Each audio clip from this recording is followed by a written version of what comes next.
این نشانهای سریسینگی رجب غفورов اعلاچی معارف تاجیکستان و دیگر نشان سخن را رجب غفورов در اشتراک در آزمون جمهوری فروغ صبح دانایی کتاب است سال گذشته و امسال صاحب گردید.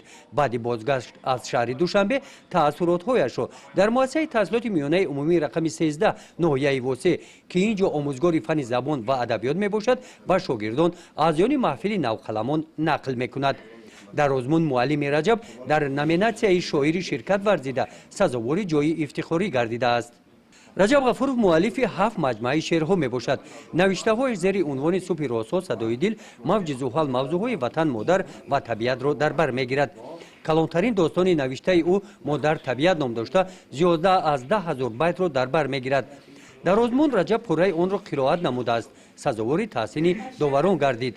رجب میگوید که مناسبت داوران روحیه او را بلند نموده است. برای من بسیار یک موفقیت بود.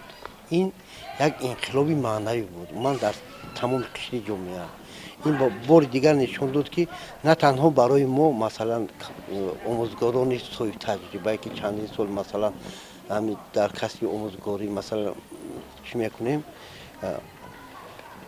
بلکه با تمام جوانان یک راهنما شد مثلا که برای جوانان برای خوانندگان این یک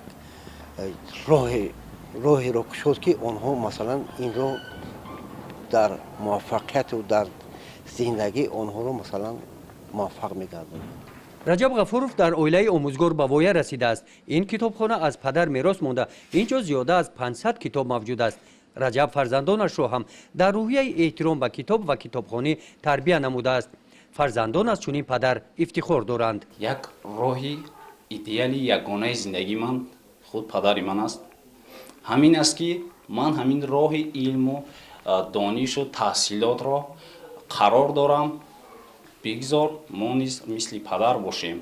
همین از پدر با ما همین چیز میراث ماند که ما خوانیم یک شخصی با معرفت باشیم و شکر صلح و آبادی کشور کرده در سیاست امروزه دولت ما سهمگذار در آینده کشور باشیم. این نوارها از رفت سخنگویی رجب غفورov در آزمون جمهوری فروغ صبح دانایی کتاب است. صحیفه تازه در حیات ادبی این عائله می باشد.